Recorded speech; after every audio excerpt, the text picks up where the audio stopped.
Hello and welcome to Turning Looks, a beauty and cosmetics podcast. I am your host, Darren, and this is the first episode of 2024. Can we believe we're here already?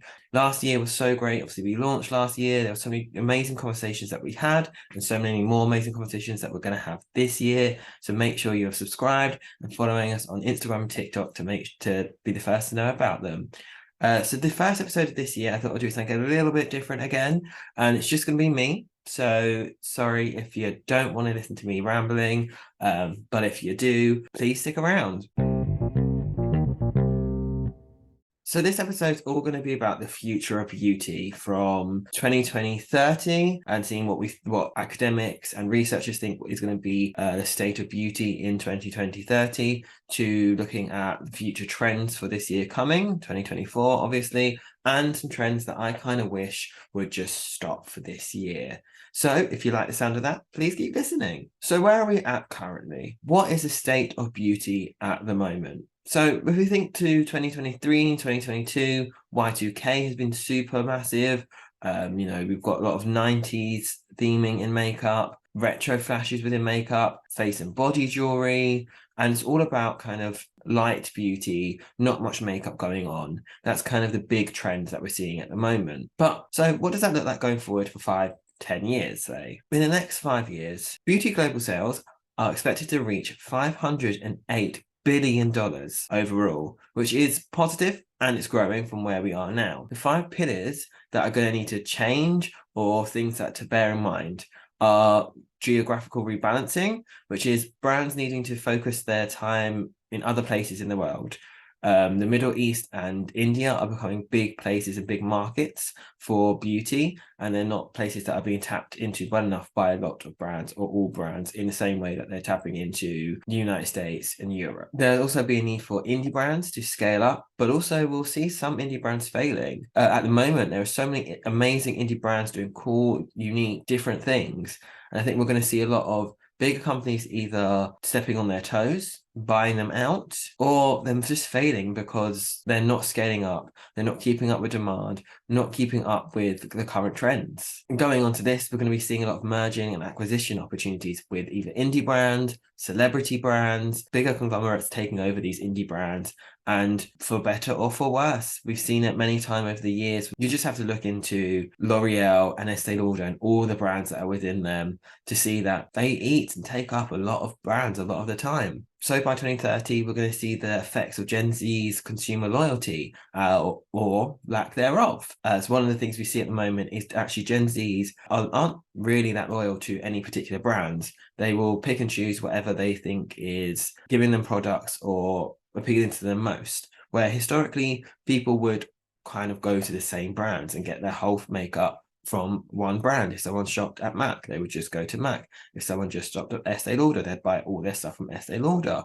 Younger generations aren't doing that as much, but as they age and mature, will they or won't they? Will brands be able to adapt to that and a new kind of way of shopping where customers aren't super loyal, they'll go to brands for certain things and not others? Or will people start becoming more loyal to brands? There's also going to be further expansion and further collaboration between wellness and self-care. We're seeing a lot, obviously, at the moment of skincare being a big priority within makeup, and that's going to be a further trend even this year. But how does that keep growing to by 2020-30? How's the idea of wellness going to be tied into that and looking after yourself inwards and outwards, your mental health, and how's that all going to get tied in with beauty? Now, there's been some experts that predict people will crave more of a connection to the physical world as the digital world is growing, as we're spending more time on our phones, looking at screens. There's going to be this move towards the physical world, and what does that look like within skincare and beauty? That kind of nostalgia for a digital-free world is really going to be a thing. That is what academics are saying. This could mean that beauty becomes even more focused on natural beauty and not wearing much and not having to feel like you're wearing a filter for Instagram. And, at the moment, we're having this like IRL, fresh face filter foundation and blurring pores and all this stuff that's trying to mimic Instagram and TikTok filters in our makeup. However, experts think by 2030, that's going to be less of a thing. And actually, people are going to want to be seeing their like, natural beauty and that kind of stepping away from this reliance on the digital and this digital being intertwined with our daily lives. Another scenario completely opposite that suggests that bold and experimental looks will become popular because of technological advancement.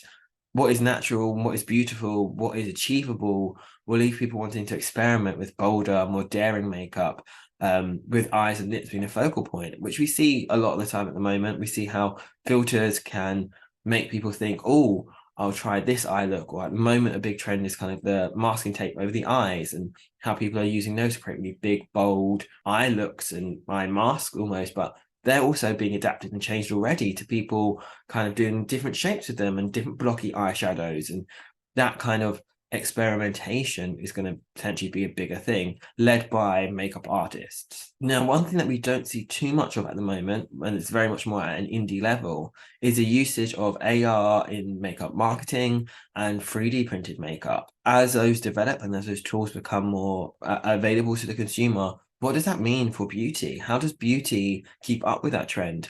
You know, we already see those like AR try-ons. Benji tried to do the TikTok filter where you could match your shade there, which didn't really work. But how, as those tools advance, do beauty brands take that on and use those things for marketing where you can actually find your perfect shade? You can actually try on an eyeshadow look, different eyeshadow looks with a palette before you buy it. How does that also play into people maybe not wanting to buy those palettes?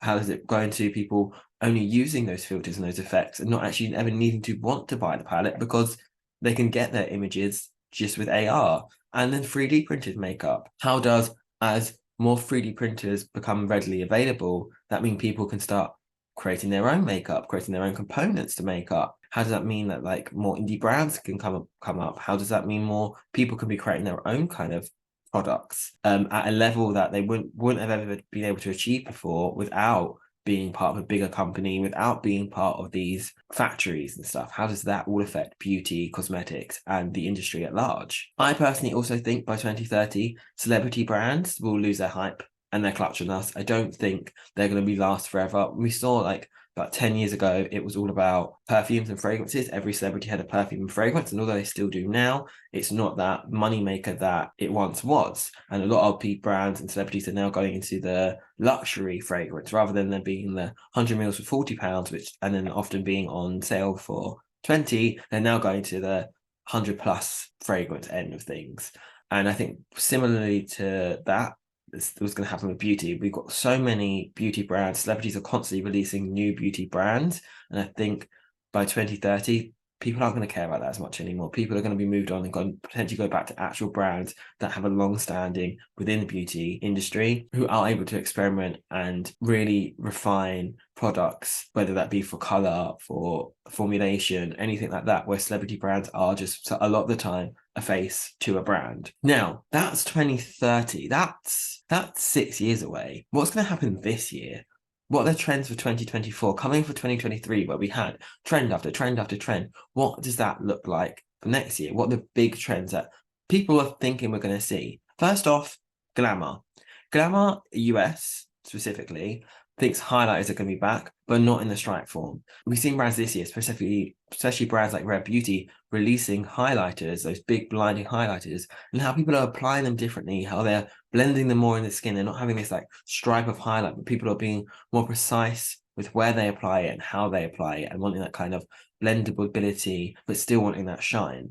They're going to be back to a 2016 level, but just with a modern twist. Holographic and color shifting eyeshadows and highlighters also going to continue to be a trend as more mainstream brands are able to bring them out at an affordable level. We've seen that with brands like Charlotte Tilbury bringing them out, even Pat McGrath. Obviously, they're more expensive, but they're easily accessible and more accessible than a lot of the indie brands, who are the pioneers of those multi-chrome shifting eyeshadows, but we're going to still see them popping up and becoming more of a thing. Glamour also think the classic red lip is going to be back. We've spent a few years going very much over the nudes, especially like the 90s nudes, But for glamour standards, they think the classic red lip is back, which I love. I love a red lip. I've done a red lip a lot of times. I love a red lip. And blush will still be big, especially the blush draping, which we're constantly seeing how that people really like that blushy look. I'm not a huge hype on the blush. There was a time where I loved using blush. Now I'm much more on a no blush, give me a contour kind of vibe. What I'm excited for, that glamour thinks is going to be a thing, is goth glam. Goth glam will go even further with darker lips, red on the eyes, dark shadows with fun undertones. That's very much my vibe for 2024. I'm so excited. I'm in this kind of grungy kind of vibe, and I'm looking forward to seeing how that plays out in 2024, if it plays out in 2024, and how I can use that in 2024. Did I say 2024 enough then? However, Glamour UK says a very different thing, which I find interesting. It also kind of gives the impression that actually none of these brands, these companies know what the trends are going to be. They're just making stuff up from what they're seeing already. So Glamour UK, soft glam is going to be a big thing. We're carrying on with that soft glam, but however, there's going to be more of a focus on foundations and having higher coverage, right? Less of the skin tints and light coverage. We're going to be moving kind of into soft glam, but with more makeup, which again harkens back to that 2016 kind of vibe and kind of era. Blue undertones, especially 60s tones, are going to be big on the eyes. Blue isn't one of my colors, so I don't wear a lot of blue eyeshadow, but we're going to see that kind of 60s blue all over the eyelids coming back. So if you love blues, it's a great time for you. Glazed blush and glowy soft blushes are going to continue to glow. Love that. They're going to continue to glow. They definitely are. They're going to continue to be in public domain and people's eyes.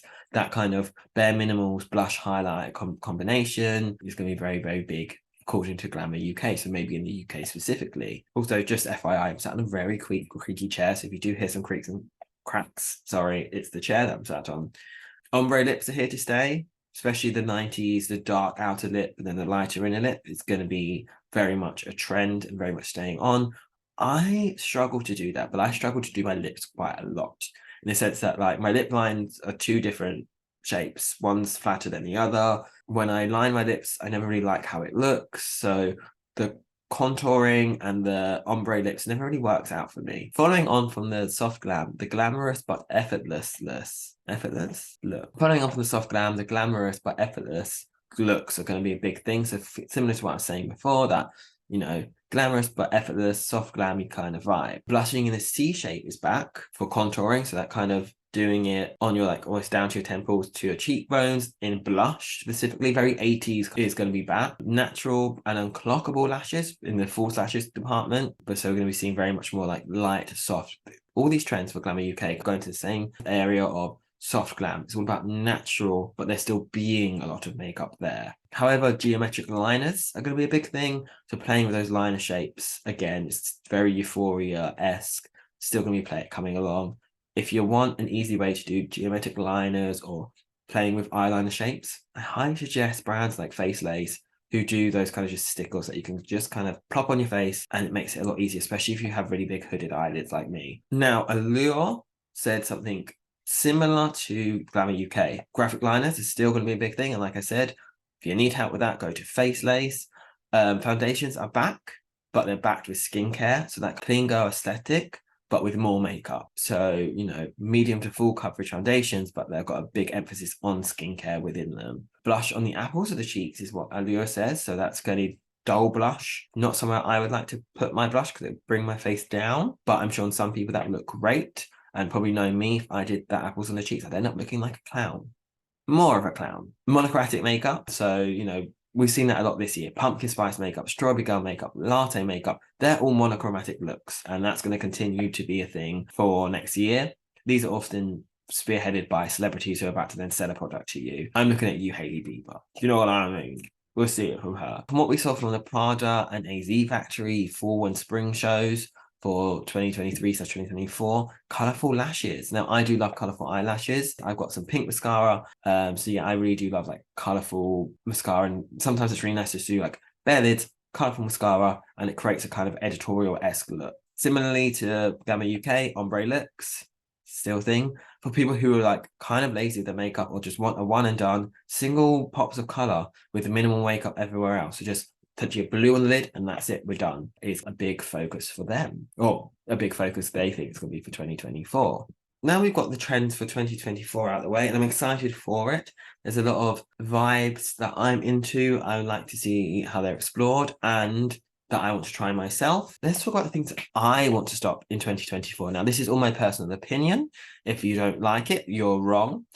And you should just, not ever talk about anything ever again.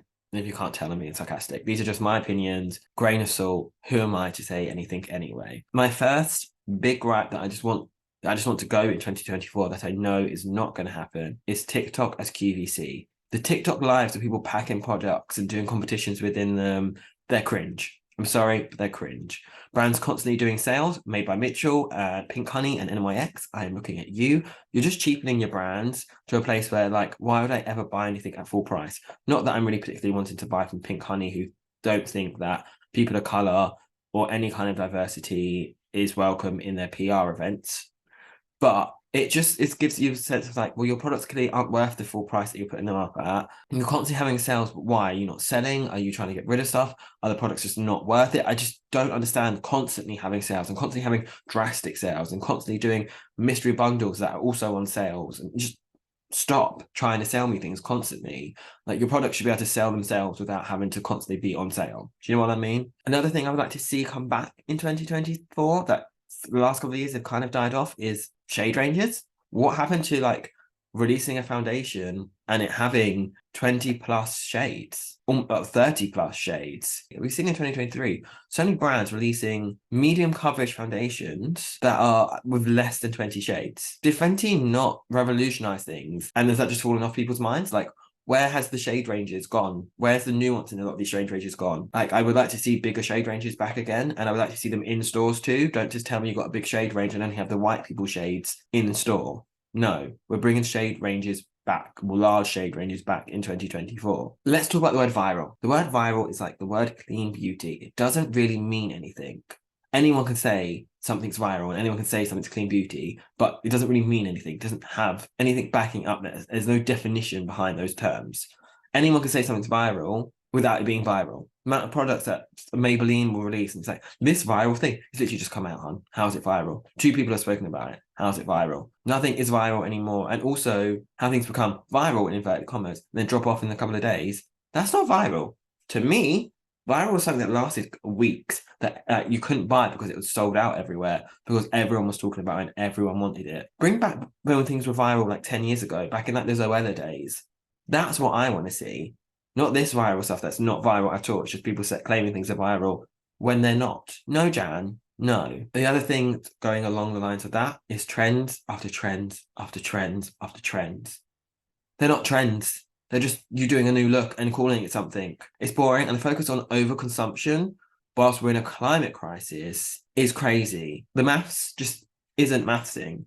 Plus, how are we not becoming more aware that a lot of these inverted commas again, trends are started by people to sell products. Hailey Bieber will do a glazed donut trend and then come out with like glowy skincare products. Let's do the maths here. They're just trying to sell you products.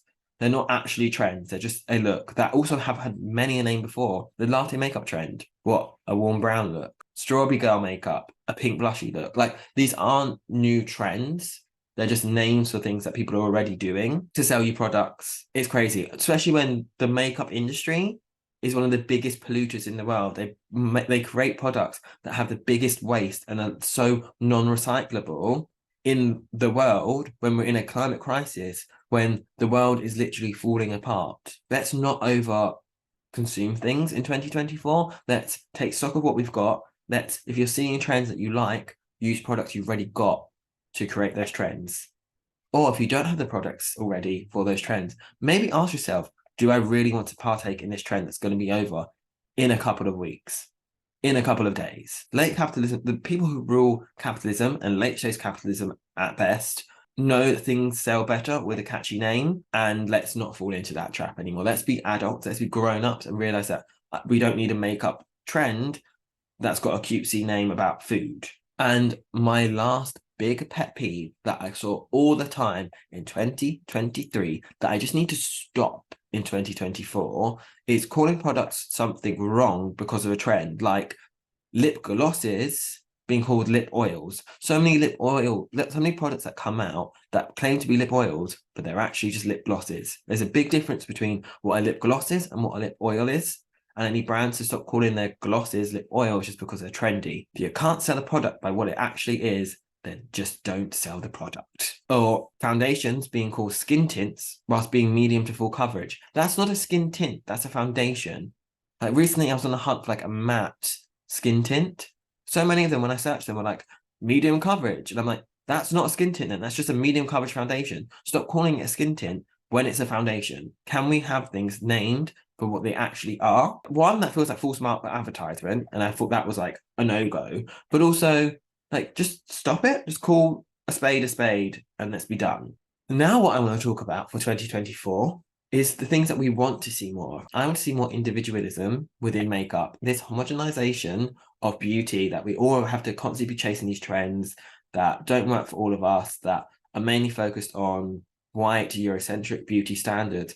I want to go back to a place where we celebrate people doing makeup their own way and doing their own unique makeup takes. Let's go back to that. That's fun. I like to see that creativity in everyone individually. And don't get me wrong, trends help people go outside of their boundaries, outside of the things they typically do.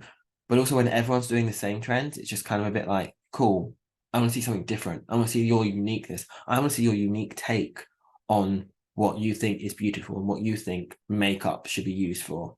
That's what I want to go back to. I want to see like reusing of products. Let's stop this whole like something new's coming out, we have to buy it. Something new's coming out, we have to buy it. Something new's coming out, we have to buy it.